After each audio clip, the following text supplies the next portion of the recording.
Number 3 wants us to find R when P is equal to 10,000, A is equal to 14,060, and T is equal to 2 years.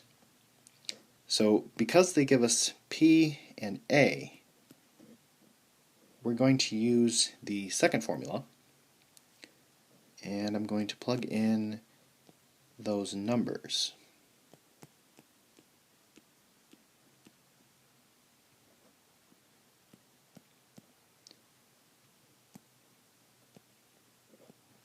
So it's R times 2, but we can rewrite that as 2R.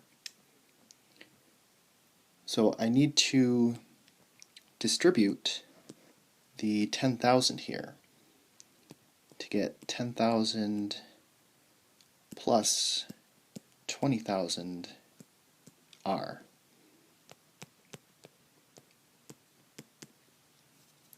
Then I'm going to subtract 10,000 from both sides.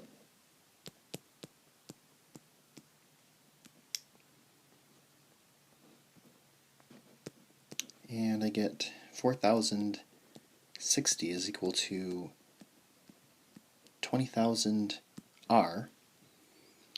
And then I want to divide both sides by 20,000.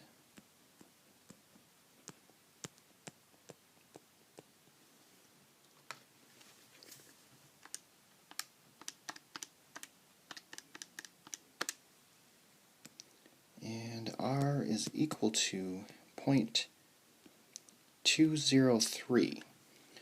But I want to express that as a percent, so I need to move the decimal point 2 places to the right. And my final answer will be 20.3%.